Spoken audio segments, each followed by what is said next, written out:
Hello दोस्तों, welcome to the unlimited.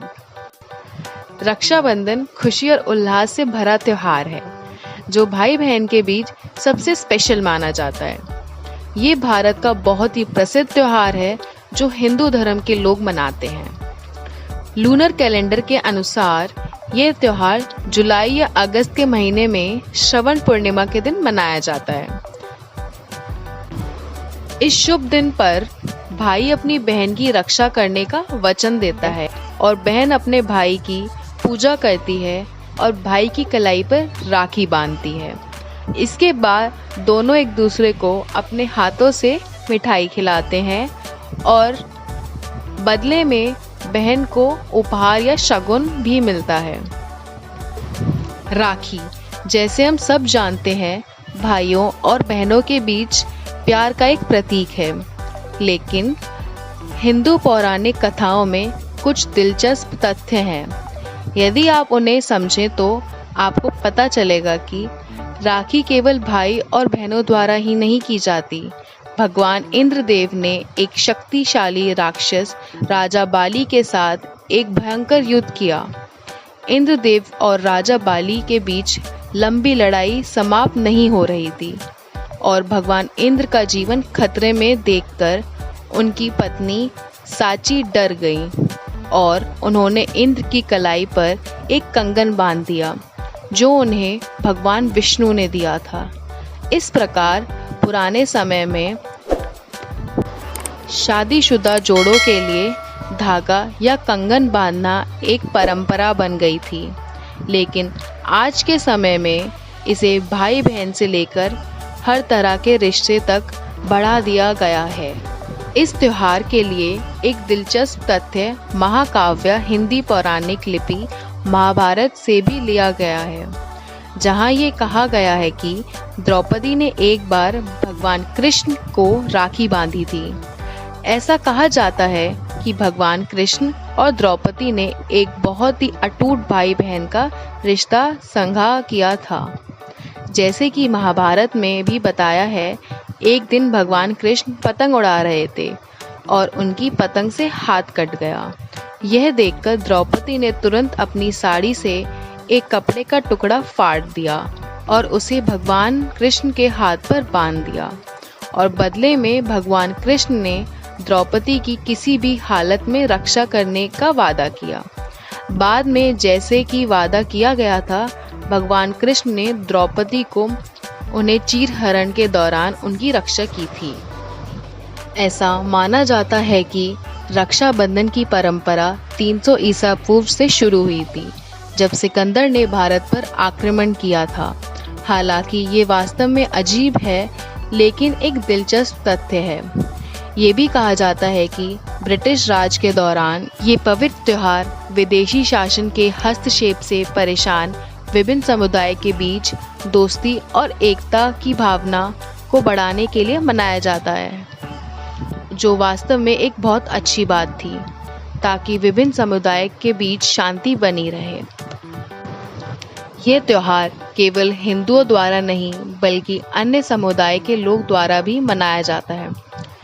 इसी प्रकार इसे अलग अलग नाम भी दिए जाते हैं। जैसे दक्षिण भारत में रक्षाबंधन को अवनी अवतार कहा जाता है।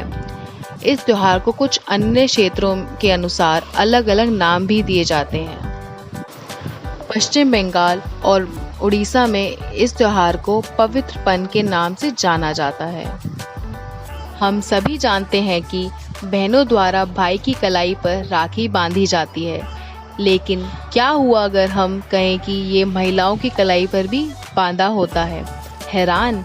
हाँ, भारत के कुछ हिस्सों में जैसे कि राजस्थान में एक प्रथा है जिसमें नंद और भाभी को कंगन बांधे जाते हैं, जैसे कि हम उन्हें संबोधित करते हैं। इसे लुम्बा राखी कहते हैं। लुम्बा राखी की ये प्रथा त्योहार की तरह ये नारीवाद को बढ़ावा देता है।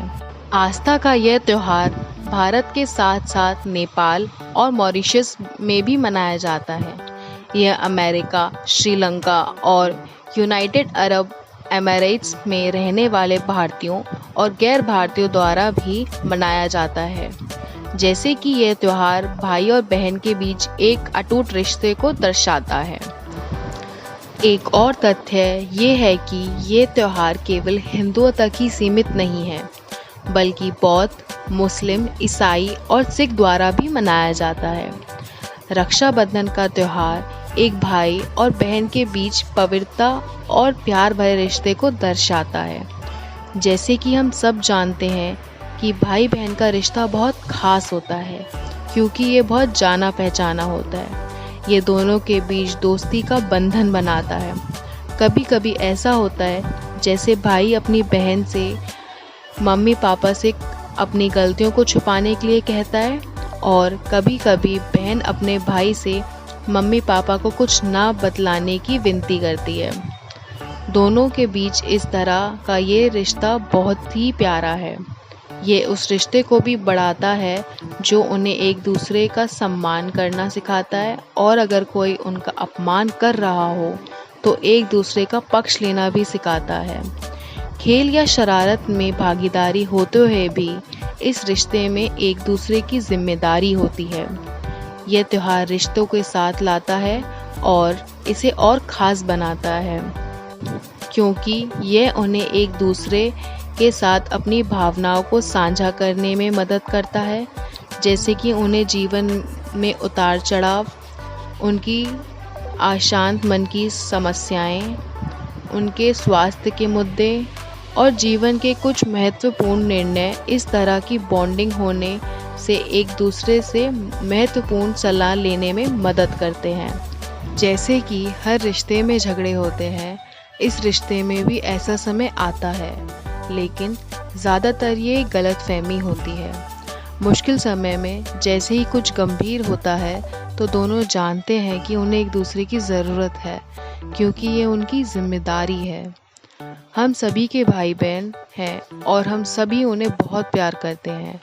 वैसे तो हम हमेशा उन्हें सही नहीं दिखते हैं, लेकिन जैसे माता पिता अपने बच्चों से प्यार करते हैं, भाई बहन भी एक दूसरे से बहुत प्यार करते हैं, और बड़े भाई बहन छोटे के लिए माता पिता के समान होते हैं, जो चुपचाप एक दूसरे की रक्षा करते हैं और उन्हें सही रास्ता दिखाते हैं और उनकी गलतियों को माफ़ करते हैं, और उन्हें कभी यह महसूस नहीं होने देते कि वो अकेले हैं।